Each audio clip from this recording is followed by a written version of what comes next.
Então agora vamos apresentar um estudo da arquitetura de código aberto do microprocessador do RISC-V. Começando pela introdução, esse projeto do RISC-V surgiu em 2010 para a Universidade da Califórnia, como alternativa de código aberto e livre de royalties para os concorrentes existentes. Os chips RISC oferecem apenas a ISA, ou conjunto de instruções em inglês, o que permite que pesquisadores, fabricantes, parceiros definam como será a microarquitetura final do chip de acordo com sua finalidade. Por isso, esses processadores podem ter modelos de 16 bits de baixa potência até modelos de 128 bits, encontrados em supercomputadores. A ISA do RISC-V possui basicamente três especificações, conforme o tamanho dos operandos: 32 bits, que é o RV32I e RV32E, 64 bits, RV64I e 128 bits, RV128I. No caso dessa apresentação, usaremos o RV32I. Outros fixos também podem estar presentes quando a implementação inclui extensões, como A, suporte a instruções e operações atômicas, C, suporte a instruções comprimidas, M, multiplicação e divisão, F, FPU com suporte a float ou precisão simples, D, FPU com suporte a double ou precisão dupla, Q, FPU com suporte a quad ou precisão quádrupla, V, suporte a operações vetoriais, entre outros. Como o próprio nome indica, eles usam o princípio do Reduced Instruction Set Computer, RISC, ou computador conjunto reduzido de instruções, o que os torna chips com um número reduzido de transistores, ideais para tarefas específicas, seja em sistemas compactos ou complexos. E como exemplo de implementação do RISC-V, temos aqui na imagem o Beagle 5, uma placa RISC-V que tem suporte para Linux. No diagrama de blocos, eu vou sempre começar com o Program Counter, porque ele que possui o endereço da próxima instrução a ser executada na memória. Então aqui é onde eu vou buscar a instrução. Depois que eu busquei ela, eu vou decodificar esse valor e vou mandar ler em algum registrador. Daí na ALU ou ULA, né, eu vou executar essa instrução, porque é onde a ALU é onde a gente executa instruções de forma aritmética, de forma lógica, é o cérebro de tudo. Então eu vou guardar o resultado que eu obtive e vou ler em algum registrador. Isso tudo em um ciclo de clock.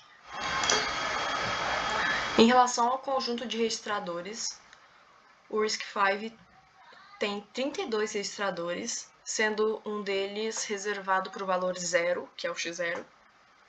Independente do valor que você colocar nele, vai sempre retornar 0. No x1, existe a convenção de chamada de software padrão que usa esse registrador para manter o endereço de retorno em uma chamada. A gente tem também o stack pointer, que aponta a última posição em uso na pilha. Tem os ponteiros global e de thread, que são variantes globais de thread. Tem os registradores que são temporários, de T0 a T6, são valores que nós não queremos guardar na memória, nós queremos destruir eles logo em seguida. Diferente dos registradores salvo, de S0 a S11, que são registradores em que nós queremos guardar ele naquele momento, nós queremos salvar aquele valor. Mas ele também é um valor temporário, tá? Mas nós queremos salvar ele naquele momento. Do A0 ao A7 eles são registradores que servem para passar parâmetros de uma função. Então, quando eu chamar uma função, eu coloco primeiro o valor no registrador A0, segundo no registrador A1 e assim sucessivamente. A gente tem também o PC, que é o Program Counter. A gente não tem acesso a ele, ele é de uso do hardware. É no conjunto de instruções que a gente vai encontrar a movimentação de dados, que é o load e o store, as operações lógicas aritméticas como ADDI, ADD, sub, comparação de valores, saltos condicionais, saltos incondicionais, que são os shifts, as chamadas de funções. Então, aqui a gente tem 47 instruções no RV32i e a gente pode fazer uma implementação reduzindo até 38, retirando alguns desses CSRRW aqui e mais uns. E cada instrução contém 32 bits. Agora falando a respeito dos formatos de instruções do RISC-V, é bom lembrar que todas as instruções de manipulação de dados operam com operandos de 32 bits.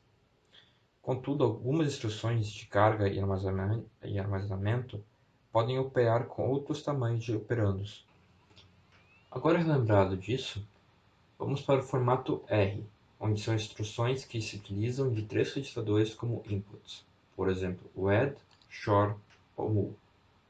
O formato de instrução é uma função de 7 bits, um registrador fonte de 5 bits, outro registrador fonte de 5 bits, uma função de 3 bits, um registrador destino de 5 bits e um operation code, um código de operação de 7 bits. Os campos de 5 bits dos registradores fontes RS2 e RS1 e o registrador destino têm a capacidade de representar qualquer número de 0 a 3, enquanto os campos de 7 bits do operation code e da função 7 de 7 bits podem representar qualquer número entre 0 e 128. Todas as instruções tipo R possuem operation code ou código de operação 0B0110011. A soma dos valores em function 7 e function 3, combinadas com o código de operação, geram o código da operação a ser feita.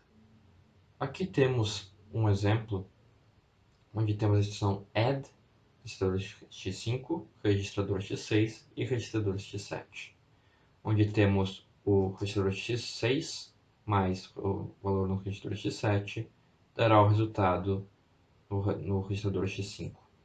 Portanto, temos o registrador x7 e x6 como registrador fontes e o registrador 5 como registrador destino. E aqui temos uma formação do código de operação. Passando agora para o formato I, temos instruções com dados imediatos ou cargas, como ADDI ou Load Word, LW. Seu formato contém um dado imediato de 12 bits, um registrador fonte de 5 bits, uma função de 3 bits, um registrador destino de 5 bits e um código de operação de 7 bits. Então aqui temos um exemplo que o campo immediate é adicionado na base do endereço no registrador RS1. Aqui temos um exemplo de instrução load word, no qual temos load word em registrador x14, um dado imediato 8 e um registrador 2, no qual tem-se que o dado imediato 8 mais o registrador 2, como sendo o registrador fonte 1, vai formar o endereço onde vai ser pegado o dado que está lá e ser carregado no registrador destino, que neste caso é o 14. Lembrando que a instrução é uma load word, pois o dado está em formato .word, ou seja, 32 bits. Temos também o formato S, nos quais são instruções de armazenamento, como store word e store byte. Seu formato compõe-se de um dado imediato de 6 bits, um registrador fonte de 5 bits, outro registrador fonte de 5 bits, uma função de 3 bits, um dado imediato de 5 bits e um código de operação de 7 bits. A fim de armazenar um dado, como nessa instrução store word, registrador x14, offset 8 e registrador x2, é necessário dois registradores, o ES1 para o endereço da base de memória e o ES2 para o dado a ser armazenado, e também um dado imediato, que é feito juntando os dois dados imediatos de 6 bits e 5 bits. O próximo formato de instruções que temos é o formato SB, onde são instruções de salto condicionais, como por exemplo o back, onde é necessário especificar um endereço para saltar e dois registradores de comparação de valores, o ES2 e o ES1. Antes de correr o salto, o endereço da próxima instrução será armazenado no contador de programas, no PC. Para saber onde pular, usa-se os dois campos de dados imediatos como valor de offset para PC. Uma observação importante é que as instruções são alinhadas por palavra, ou seja, os endereços das instruções são sempre múltiplos de 4. E o dado imediato é o número de instruções para mover, seja para frente ou para trás, tantas instruções necessárias, como neste caso, mover para frente, onde a instrução back está querendo pular para o final, ou rótulo end, final do programa, que está presente aqui. Por isso, o valor do dado imediato será 4 vezes 32 bits, pois uma instrução é 32 bits, ou seja, 16 bytes. E aqui teremos os dois registradores para comparação de valores, o registrador de 9 e o registrador 10. Portanto, temos uma instrução back, registrador de 9, registrador 10 com offset de 16 bytes, que é equivalente ao rótulo end. Pois então temos um immediate de 16 bytes, sendo o último valor é sempre 0, então ele é descartado. Então temos toda a codificação de bytes da instrução back, registrador x19, registrador x10 e offset 16 bytes, ou rótulo end. Uma observação para se dizer é que o RISC-V tem uma funcionalidade chamada de instruções NX16 bits, que é uma extensão da base da ISA do RISC-V para suportar uma instrução half-word 16 bits comprimidas e também instruções com tamanho variado, múltiplas de 16 bytes em extensão. Para habilitar essa funcionalidade, o RISC-V balança o offset para ser half-words, mesmo quando não há instruções de 16 bits. Essa funcionalidade reduz a distância do pulo pela metade, pois 16 bits é metade de 32 bits. Isso significa que a metade dos possíveis alvos serão erros nos processadores RISC-V que só suportam instruções de 32 bits. E também, caso o destino de salto for muito longe do alcance de offset, tem-se outras instruções possíveis a serem utilizadas para alcançar o alvo. Como lidar com dados imediatos de 32 bits se o tipo de instrução I só fornece 12 bits? Precisa-se de um novo formato de instruções para lidar com o resto dos 20 bits. Essa instrução é o formato U, onde as instruções com dados imediatos altos, ou seja, da região high. Um exemplo deles é o LUI. Essa instrução deve lidar com um registrador destino para pôr os 12 bits, um dado imediato de 20 bits e um código de operação de 7 bits. Este formato é usado para duas instruções, LUI, Load Upper Immediate, ou AUIPC, Add Upper Immediate to PC. Aqui temos o LUI, onde o LUI escreve nos 20 bits mais altos do destino com valor imediato e limpa os 12 bits mais baixos, que estão aqui. Junto com o ADDI, que armazena os 12 bits mais baixos, que estão aqui, podem criar qualquer valor de 32 bits em um registrador usando duas instruções, LUI e ADDI.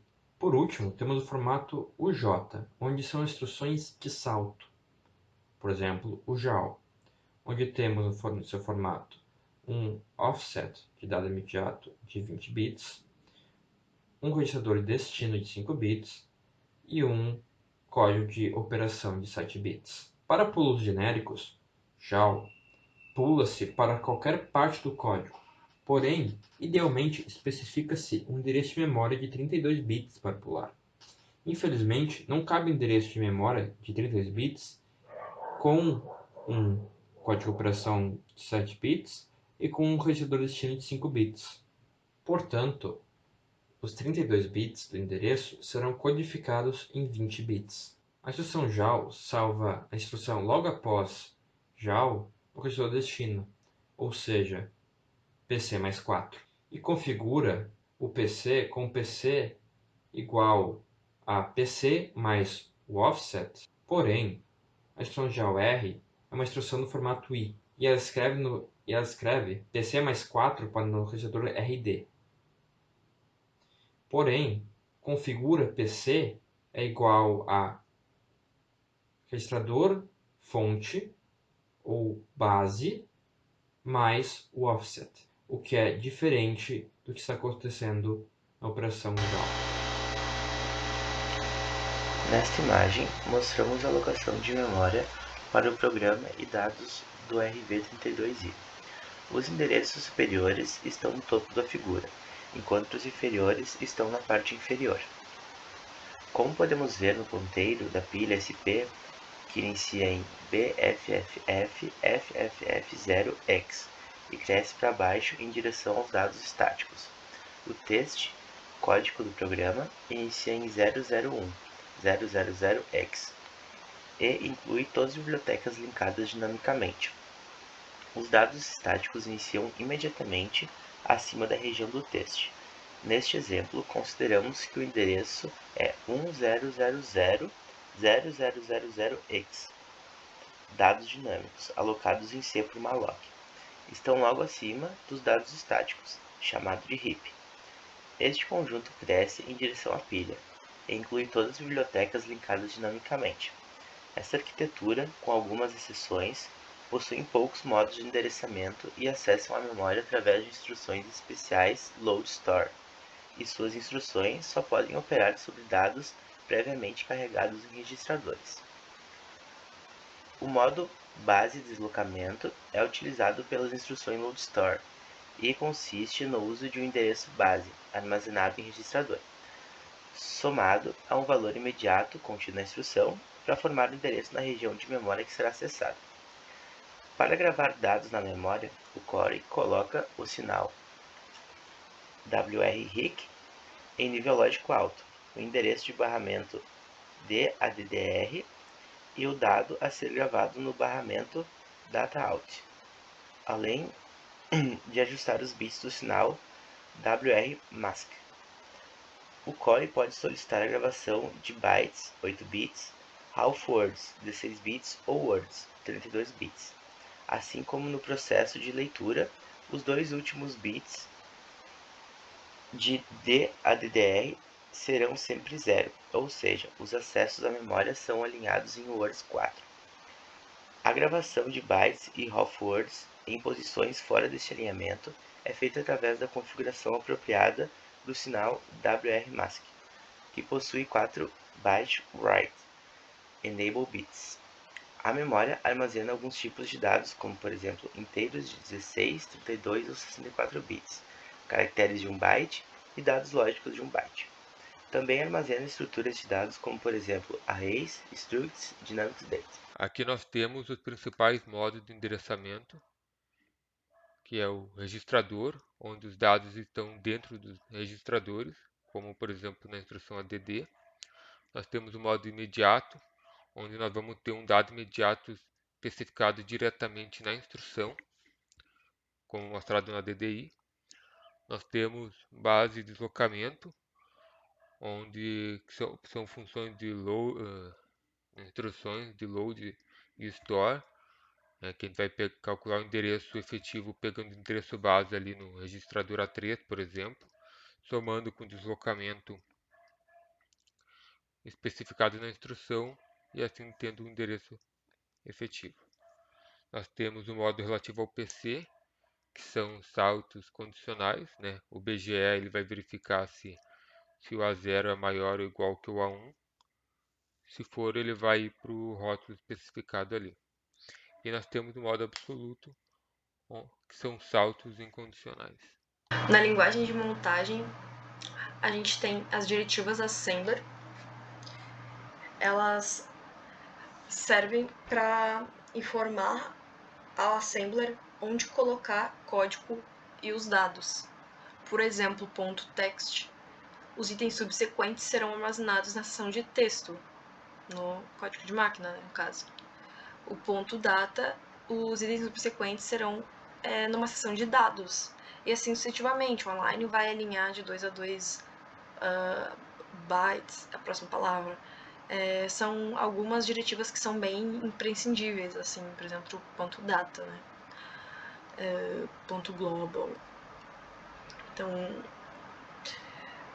a .word, que vai determinar a minha palavra, aquilo que eu quero escrever, por exemplo, um número, né? E, é claro, a gente tem também as pseudo-instruções, que elas servem para tornar o código mais fácil de ler e de escrever, sem aumentar os custos de hardware. Então, a gente tem 60 pseudo-instruções, sendo 32 delas que utilizam o X0, então a gente vê que ele é realmente importante, e 28 delas são independentes de X0, aqui do RISC-V. Bom, aqui nós temos o nosso programa.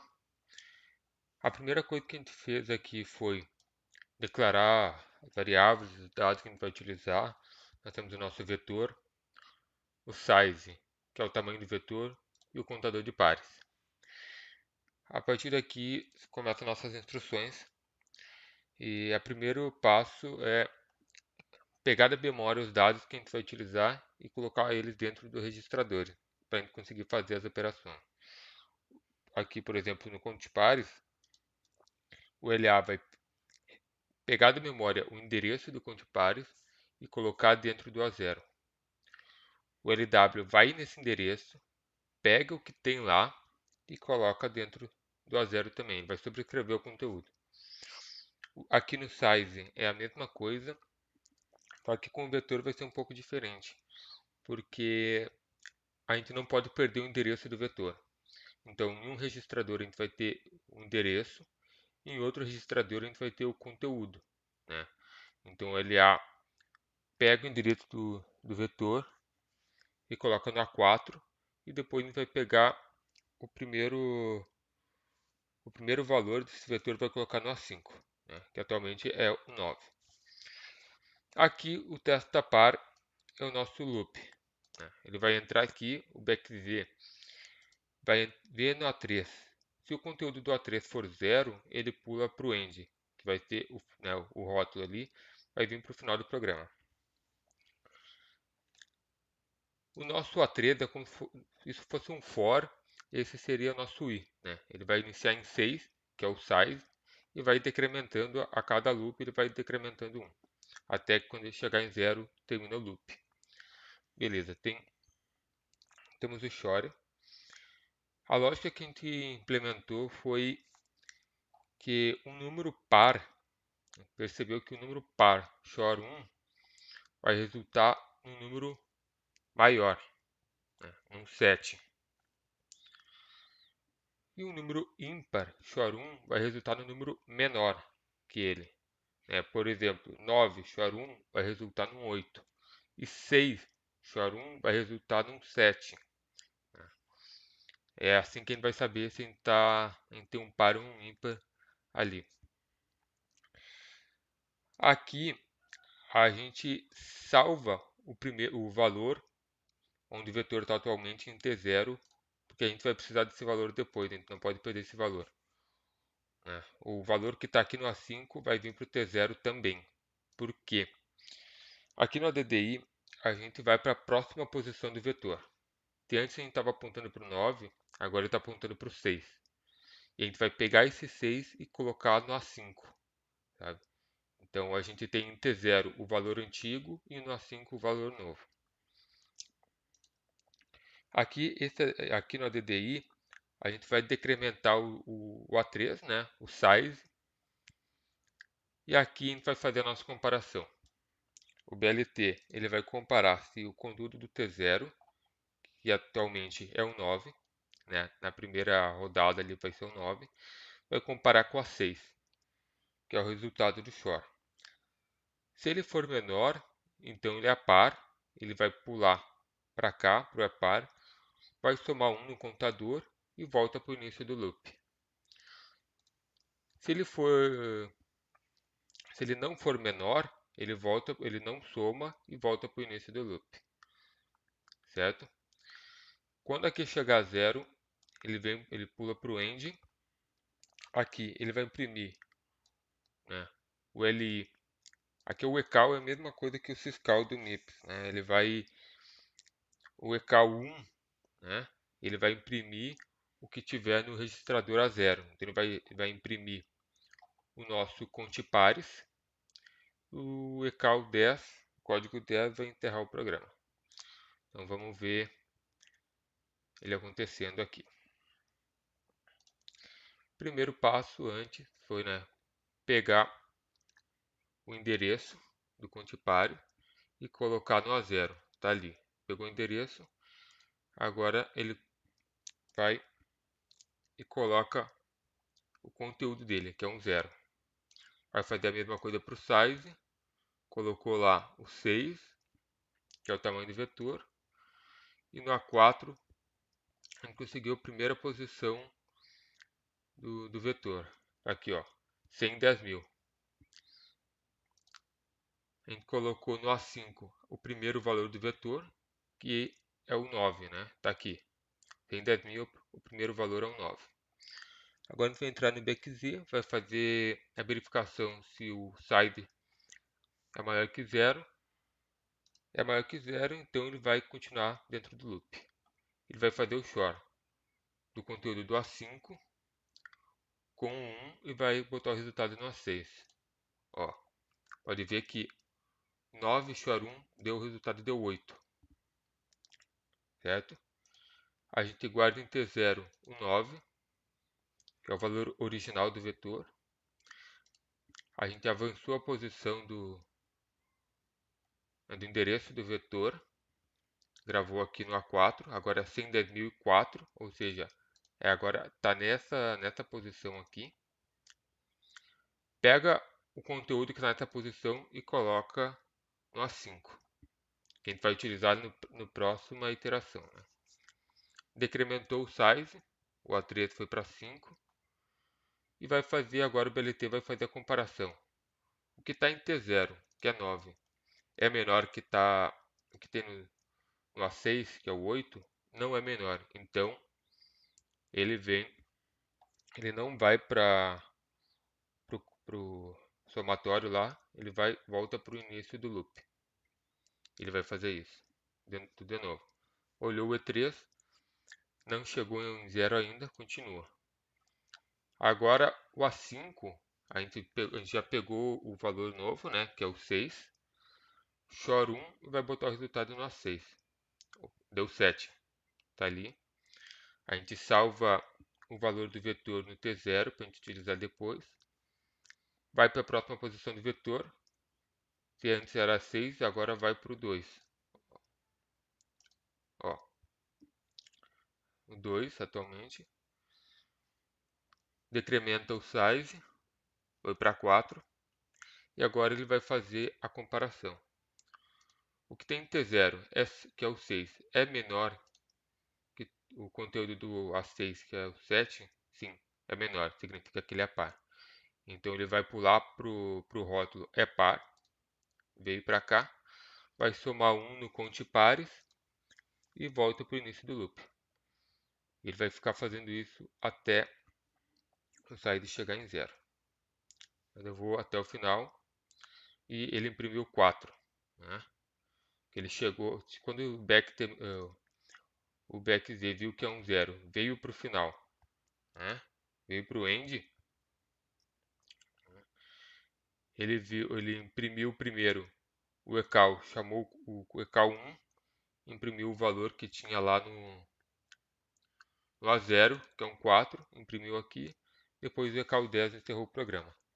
Então agora a gente pode ver que tem 4 pares dentro do vetor, a gente pode verificar que é o 6, o 2, o 4 e o 8. Né? A gente pode verificar de novo, botar um 3 aqui, salvar, rodar e um 3. 3 pares, a gente tirou um par de antes e colocou um ímpar. É assim que o nosso programa funciona.